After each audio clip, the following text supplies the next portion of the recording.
Hoje, o Câmara Entrevista Série Profissões vai falar sobre o curso de técnico em eletroeletrônica.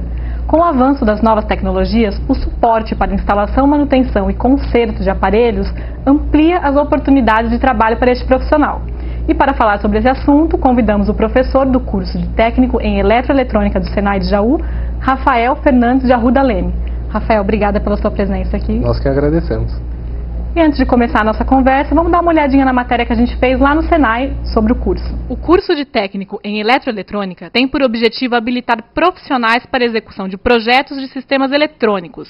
O especialista pode atuar nas áreas de eletrotécnica, eletrônica industrial, laboratórios de controle de qualidade e pesquisa e desenvolvimento e implementação de sistemas eletrônicos em geral. Um técnico em eletrônica hoje ele pode atuar mais assim em manutenções em empresas, ou ele pode abrir o seu próprio negócio e trabalhar como autônomo, tendo a sua própria assim loja de consertos eletrônicos, uma área bem ampla assim que faz com que você enxergue bastante assim um horizonte bem além, sabe? Dá para você ter uma boa noção a respeito de tudo. O mercado para este profissional vem passando por diversas transformações. A velocidade com que as máquinas evoluem e a tecnologia de ponta exigem adaptação e atualização quase que diárias. Com essas mudanças, surgem novos nichos. O setor de telecomunicações e telefonia, por exemplo, são promessas de crescimento de mercado. A inclusão digital e as novas tecnologias exigem profissionais qualificados. Quem domina a informação aumenta suas chances de conseguir uma boa colocação no mercado de trabalho. Meu sonho é ir muito além, eu quero ser um engenheiro, chegar muito longe, ajudar bastante, porque hoje em dia eu cheguei onde nem meu pai nem minha mãe conseguiu chegar e hoje estou indo muito além do que eu pretendia e graças a Deus estou indo bem. Eu sempre gostei da área tecnológica e sempre foi meu sonho desde pequeno participar da área de engenharia elétrica. E esse curso foi um jeito de eu conseguir esse sonho mais pra frente. O aluno José Grossi Neto já havia iniciado o curso de técnico em eletrônica no passado, mas não conseguiu concluir. Trabalhou a vida toda com os negócios da família, no ramo alimentício. Agora, aos 52 anos, voltou para a sala de aula. Está realizando seu antigo sonho, estudar eletrônica. Diz o ditado, nunca é tarde para se aprender, né? Ou para mudar de ramo. E agora fica a disputa. Eu e a minha filha de 14 anos, quem tira mais nas provas. E os dois estão empatando por enquanto, né?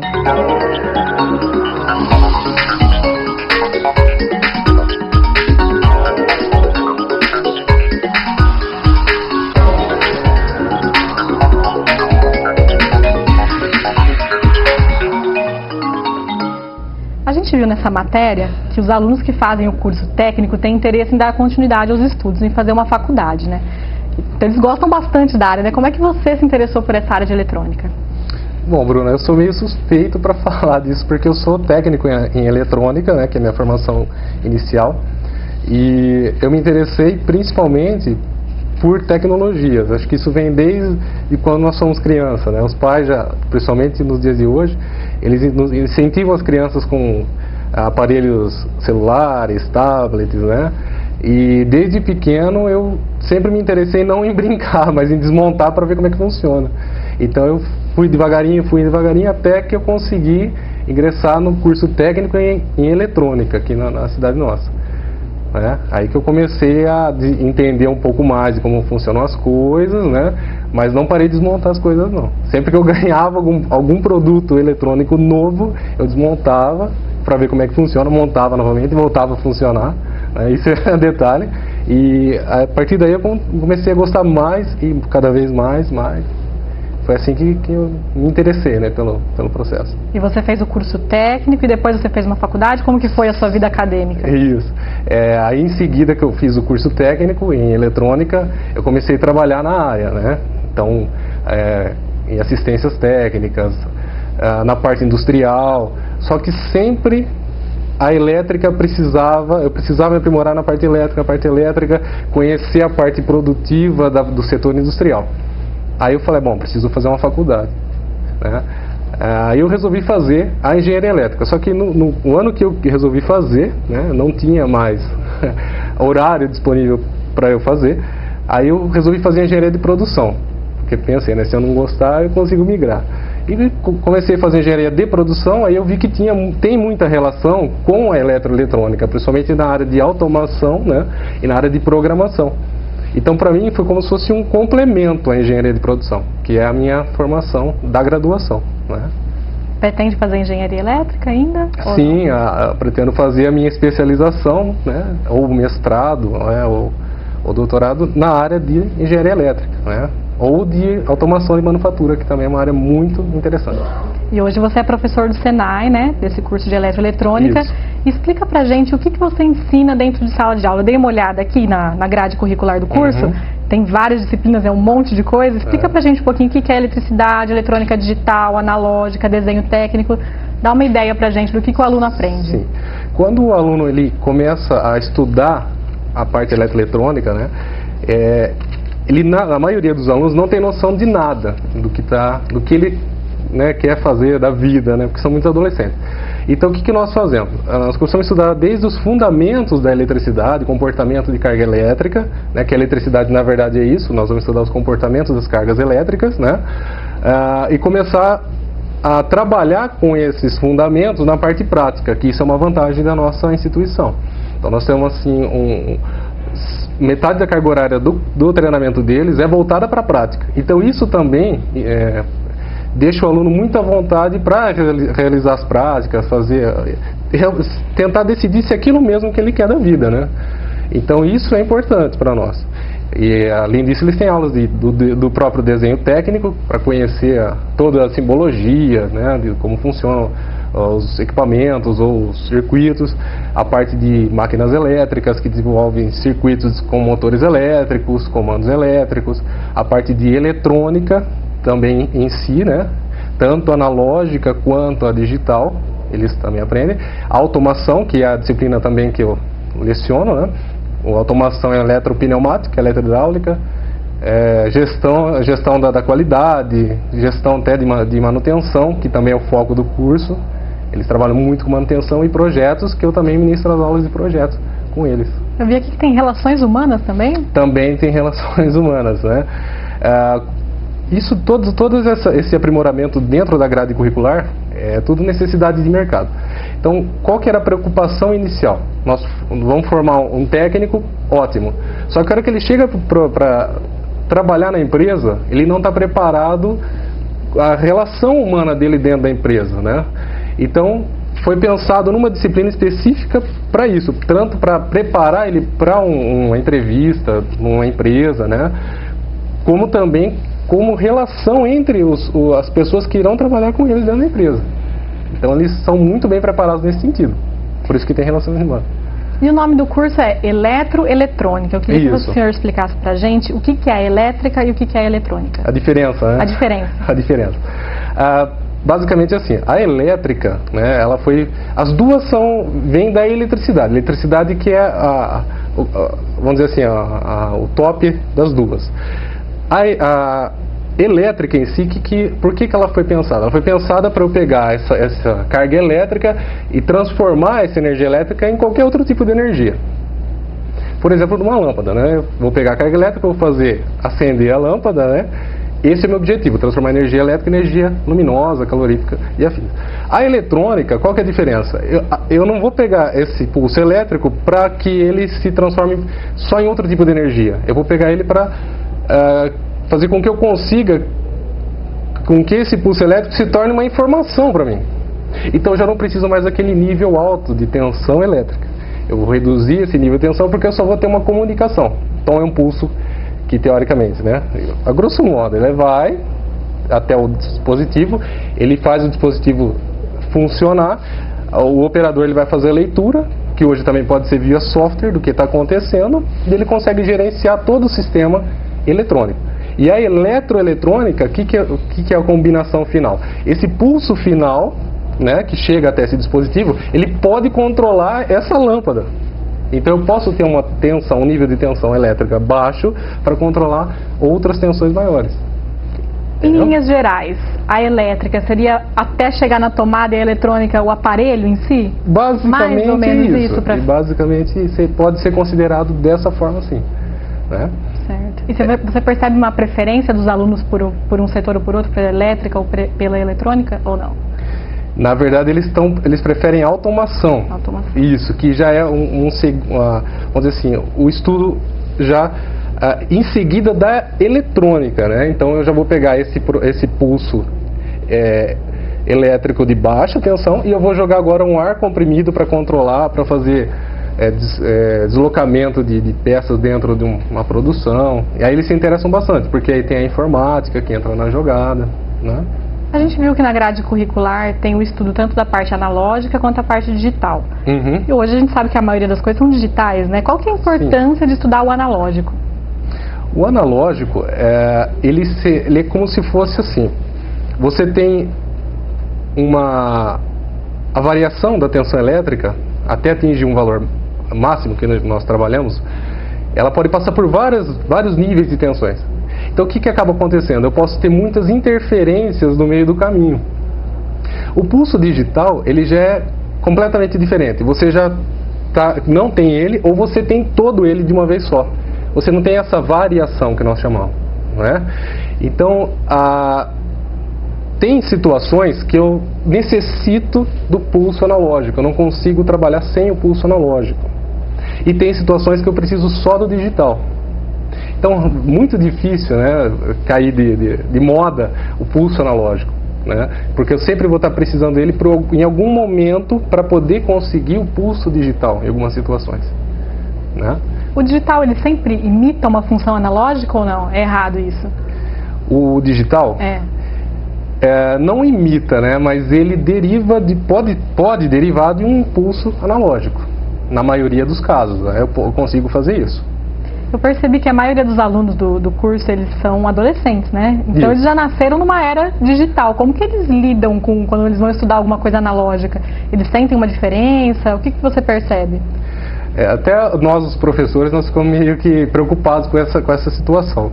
Porque o aluno ele vem com um contexto formado, né, do que ele vai aprender, né, uma expectativa. Só que, como eu falei, devido às práticas que nós fazemos durante os treinamentos, eles começam a entender que a parte analógica ela é importante para chegar naquele celular que ele ali está se comunicando naquele momento. Hoje o adolescente só sabe se comunicar, mas ele não vamos dizer assim, não se interessa porque o que está atrás disso fazendo isso funcionar. E é isso que nós vamos lá e despertamos neles, ó, está funcionando por causa disso. Aí eles mesmos, mas peraí, isso aí não é um pulso analógico. Eles mesmos começam a se interessar por essa situação, né? Então essa parte de analógico nunca vai cair em desuso o estudo disso, né? Eu acredito que não, por causa que a parte digital depende da analógica e vice-versa, né? Hoje falando. Professor, explica um pouco pra gente como que é a atuação do técnico, onde que ele pode atuar? O técnico em eletroeletrônica, ele pode atuar em qualquer área que tenha envolvimento com elétrica ou com eletrônica, né? Tem até uma situação interessante que nós temos alunos dentro de hospitais trabalhando no setor de manutenção elétrica. Na primeira turma que nós formamos, nós tivemos uma aluna que ela veio de Pernambuco para cá, para ela fazer o curso, o treinamento com nós, para poder voltar para ingressar na Petrobras lá, né? Só que aí no meio do caminho ela resolveu morar em Betim, em Minas, e ela ingressou na Fiat. Hoje ela é funcionária da Fiat Betim, então ela também trabalha na área de manutenção eletroeletrônica da Fiat. Assim como nós temos alunos aqui na Raizen, né, que é parceirona nossa, vários alunos na Peder Tractor também trabalhando com a gente. Então assim, é uma área muito promissora, só que depende do aluno. E pode atuar tanto no desenvolvimento, na manutenção, como que... Sim. Nós praticamente formamos eles com foco em manutenção. Mas pode desenvolver projetos? Eles podem auxiliar o desenvolvimento de projetos. Correto? Instalações, tudo que for de eletroeletrônica, eles estão aptos a fazer. Alguns setores que cresceram bastante foi da telefonia e das telecomunicações, né? Uhum. Como que você avalia, aumentou a oportunidade de emprego para quem é formado em técnico? Devido ao fato de ter crescido esses setores? Sim, bastante, né? Bastante. Hoje nós, praticamente, qualquer lugar que nós vamos, nós estamos vendo uma câmera de CFTV, nós estamos vendo um alarme, alguma coisa do gênero, né? Só que sempre tem que ter uma pessoa ou para instalar ou para executar manutenção, né? E o técnico em eletroeletrônica, ele também está dentro desse contexto. Como teve um boom, né, nesse setor, principalmente de 5, 6 anos para cá, nós também estamos conseguindo fazer com que esses alunos ingressem nessa área. Esse setor de segurança, que nem você falou também, cresceu bastante, né? Hoje a gente vê toda casa quase tem cerca elétrica, tem as câmeras. Isso aí é um grande filão do mercado, né? Para atuar. E os alunos, tem bastante alunos que gostam de ingressar nessa área, porque essa área é uma área rentável, não tanto quanto a industrial, mas é bem rentável também. Gostaria que você explicasse para a gente também qual que é a diferença entre a atuação de um especialista, de um técnico e de um engenheiro. O especialista, na verdade, ele só recebeu algumas horas de treinamento profissional, né? Então ele tem muitas limitações. Pode trabalhar na área, mas com muitas limitações. O técnico, ele está no meio do caminho. Ele tem mais horas de treinamento do que um especialista, no caso, né? Um conhecimento profissional. E ele consegue executar também várias funções, mas não quanto um engenheiro, porque aí nós temos o que nós chamamos de responsabilidades técnicas, né? Então o engenheiro praticamente na nossa área ele não tem restrições, mesmo assim ele tem que fazer vários treinamentos para conseguir isso, né? Basicamente seriam essas diferenças. A engenharia são 5 anos para a formação? A engenharia elétrica são 5 anos, exatamente. O técnico é 1 ou 2 anos? 2 anos. 2 anos de treinamento. 2 anos. Isso. Certo. Presencial, né? Certo. Professor, nós temos a impressão, quando a gente compra um eletrodoméstico hoje em dia, que parece que eles duram menos, que eles quebram mais rápido. Você, como engenheiro, como professor da área de eletrônica, como que você avalia isso? Porque assim, as tecnologias, elas estão aí cada vez mais... muitos estudos na área, então assim, na verdade seria para os aparelhos serem melhores ou não? Como que funciona isso? Esse é um ótimo assunto, né? É assim, sempre que envolve durabilidade, infelizmente cai no conceito qualidade, né? Então tem uma ligação direta? Tem uma ligação direta. Só que aí o mercado é que sinaliza o que vai acontecer ou não no nosso setor. Então, de repente, o celular, se você pegar o celular de 10 anos atrás, ele duraria, né, muito mais do que dura um celular hoje. Então, por que dura tão pouco? Exatamente por causa do conceito do mercado, do consumo, né? Então, saiu um celular novo. Hoje o adolescente não fica mais do que 2, 3 meses com o celular. Raramente acontece isso, né? Então, isso daí faz com que eu tenha outros tipos de tecnologias envolvidas, outro tipo de qualidade, e no final do contexto eles vão durar menos, né? Mas isso não é ruim, não é ruim. Para o mercado isso não é ruim, não.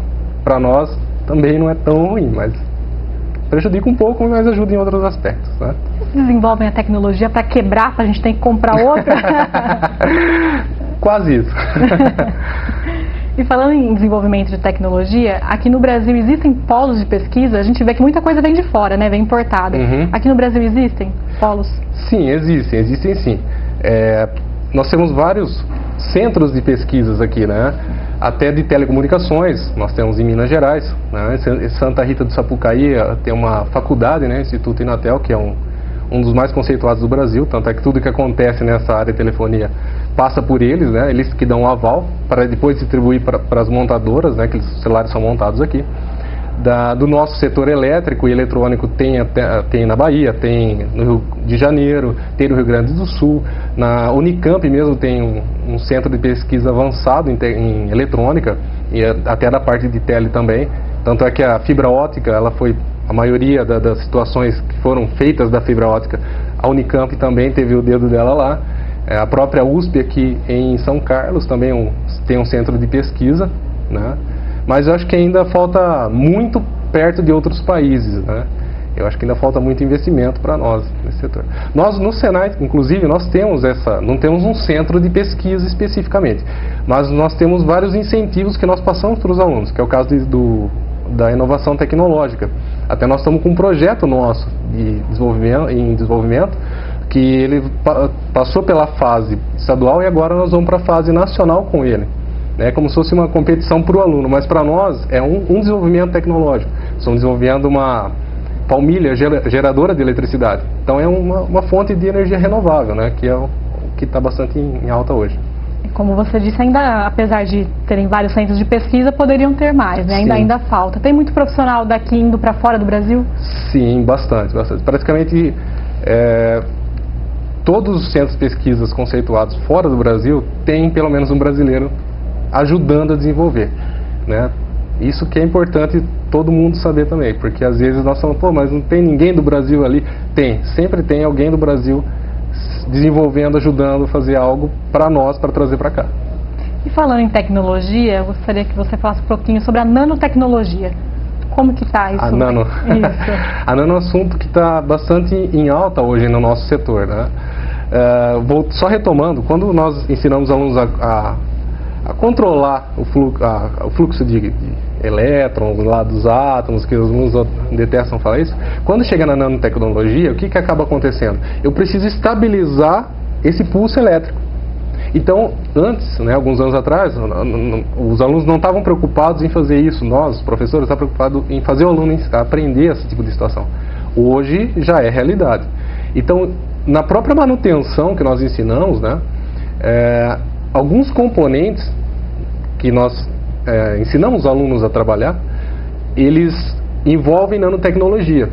E aí nós vamos mostrar para o aluno na íntegra como é que funciona, como que é o processo de fabricação de um componente nanotecnológico, né? Mas é bem fácil de entender, só que eu só preciso estabilidade do meu circuito eletrônico, e hoje a gente consegue tirar de letra com a nanotecnologia no nosso setor, né? Geralmente quando você vai consertar um celular, alguma coisa assim, é tudo tão pequenininho que quando você vai consertar você tem que trocar tudo já, né? Você não consegue mais mexer em uma coisa só. Na verdade, sim, ainda nós conseguimos, né? A nanotecnologia, ela pega esse componente que é minúsculo, divide isso daí por 1 milhão, é o que é a nanotecnologia hoje.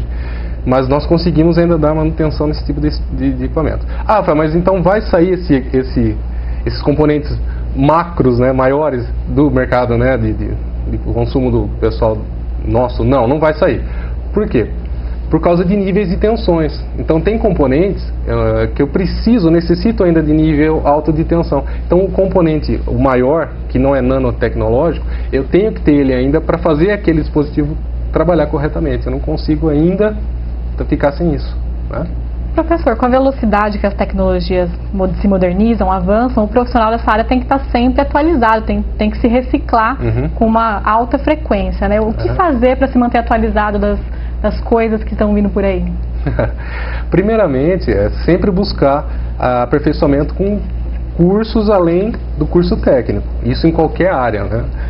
Só que a nossa área, ela, vamos dizer assim, cada hora tem algo novo, tem algo se modificando, e o técnico ele tem que ficar atento a essa modificação. Então a empresa hoje, qual é o profissional que ela adora, né? Que fica ali dentro? É exatamente esse tipo de profissional, que vai lá e resolve o problema. Só que como as empresas têm muita tecnologia nova entrando nelas, ela precisa desse profissional que chegue e já pelo menos tenha uma noção dessa tecnologia que está ingressando na empresa dele.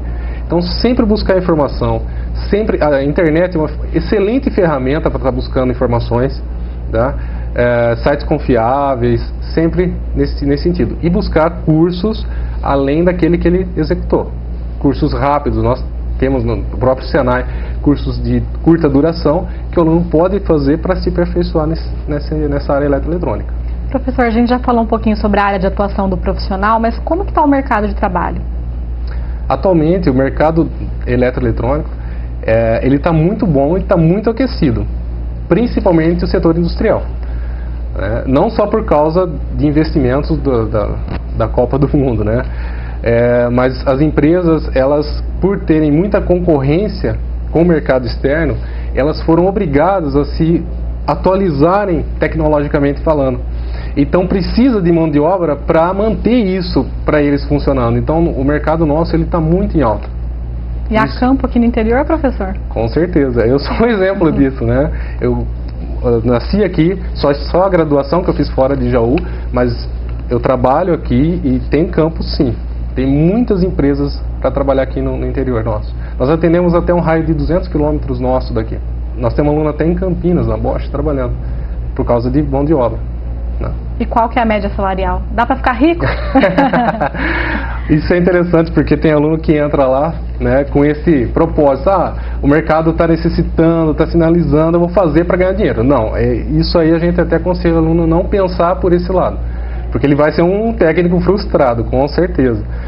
O aluno que ele consegue, né, assimilar, levar o curso, né, do jeito que é para ser, porque o que é para ser? O empresário chega para nós, professor, e fala assim, eu preciso desse formato de aluno. E aí nós direcionamos para esse tipo de situação. E aí, o que ele vai ganhar e quanto ele vai ganhar vai ser consequência daquele bom trabalho que ele vai desenvolver dentro da empresa. O quanto é hoje, né? Se a gente falar em piso salarial, isso varia muito de região para região. No interior, o piso salarial nosso, do técnico em eletroeletrônica hoje, gira em torno de R$1.000 a R$1.200 inicial, que nós chamamos de técnico júnior, né? Mas eu tenho aluno, por exemplo, na usina aqui de Bocaina, uma usina de açúcar e álcool, que ele entrou como técnico júnior, aí ganhando os seus R$900, aí depois de 4 anos fazendo curso, aperfeiçoamento, que ele passou para pleno, técnico pleno, aí ele já passou a ganhar R$2.800, e depois de alguns anos ele pode, no caso do setor dele, ele pode chegar a ganhar mais de R$6.500 por mês. Mais do que eu ganho, né? Do que nós ganhamos, né? Professor, a gente poderia ficar horas aqui conversando sobre esse assunto, mas a gente vai ter que encerrar a entrevista. E eu gostaria que você deixasse suas considerações finais, deixando um recado para os alunos, para os adolescentes ou mesmo pessoas mais velhas que queiram ingressar nessa área da eletroeletrônica. O que você falaria para eles? Eu falaria que se gostarem da área um pouco de exatas, né? Estão com dúvida, não sei se eu quero isso, se é exata, se é... Procurem fazer um curso técnico antes, até mesmo do que uma faculdade, né? Porque a faculdade, ela te dá uma boa base de muita coisa. Mas quando você ingressa no curso técnico, para mim fez a diferença. Porque a hora que eu cheguei na faculdade e eu tive as disciplinas específicas de eletricidade, eletrônica e automação, para mim foi muito mais fácil, muito mais simples de entender e assimilar. Então isso eu deixo para os alunos, até para os nossos que vão se formando, que a maioria deles começa, ingressa numa faculdade, façam um curso técnico. Vocês vão ver que vocês têm uma noção assim, muito interessante daquela carreira que vocês querem seguir. E é interessante que nós temos alunas também, né? As alunas, eu estou aqui eu quero fazer uma faculdade de enfermagem. Aí eu começo a olhar para ela, mas qual o motivo de você estar aqui? Eu falo, não, mas eu quero ver se eu consigo pelo menos me manter. Isso é interessante também. O aluno vai lá, não vai sobreviver disso, mas de repente, momentaneamente, para manter ele numa faculdade, é um salário que consegue manter um aluno hoje, né? Tem uma ajuda além de custo aí, mas aí o pai vai ter que aguentar um pouquinho, né? Mas consegue se manter, numa boa. E é importante pesquisar bastante sobre a profissão também, sim, né? Sim, sempre pesquisar. Isso eu prezo desde o primeiro dia de aula até o último dia de aula. Acabou o curso, continuem pesquisando, continuem avançando os estudos, nunca parem de cursar, né? De estudar aquele assunto que você mais gostou, que isso é importante também. Mas vão se dar bem sim, podem estudar aqui. Com certeza tem área para trabalhar. Professor, muito obrigada pela sua presença. Nós que agradecemos. Nós conversamos com o professor do curso técnico em eletroeletrônica do Senai de Jaú, Rafael Fernandes de Arruda Leme. E caso você queira rever esta ou outras entrevistas, é só acessar o nosso canal no YouTube, youtube.com/tvcanjaú. Ou ainda curtir a fanpage no Facebook, facebook.com/tvcâmarajaú. Obrigada e até a próxima.